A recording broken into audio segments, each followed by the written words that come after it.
सब आते मेरे पास न बुलाते हैं हम। अच्छा ये बात बा। मरते हैं मुझ पे मेरे हैं लाखों सनम।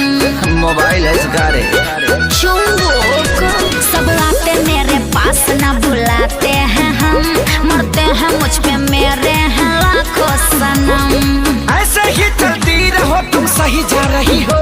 क्या ऐसे ही चलती रहो तुम सही जा रही हो। अच्छा बाजार में ये रानी कुमार में भतार वाला मजा उठा रही हो।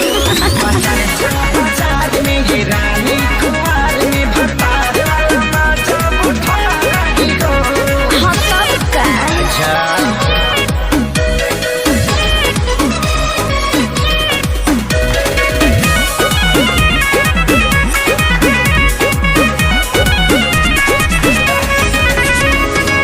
सबके समझिले मोडया मिजाज हो। हमारा जवानी के अलग बराज अरे हो। जूस कहिले तो हर जूता जवानी तब बिक रहल बा तो हर जूता चीज ऐसन बा हमेशा बिकते रही। हमार सर गइल बा का। सबके समझिले मोडया मिजाज हो। हमारा जवानी के अलग बराज अरे हो। जूस कहिले तो हर जूता जवानी तब बिक रहल बा हर जूता जवानी। धीरे धीरे ट्रैक पे तुम अब आ रही हो। हाँ। धीरे धीरे ट्रैक पे तुम अब आ रही हो। बाजार में ये रानी कुमार में भतार वाला मजा उठा रही हो। बाजार में ये रानी कुमार में भतार वाला मजा उठा रही हो।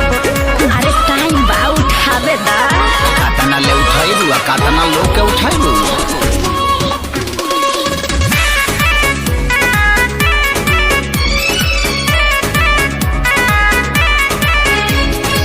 केहू न ऐसा जे पागल न प्यार में मार करवाइले हम ता बाजार में। छोड़ दी हले जब धके खेसारी भर गइलू अजय बच्चन बभारी।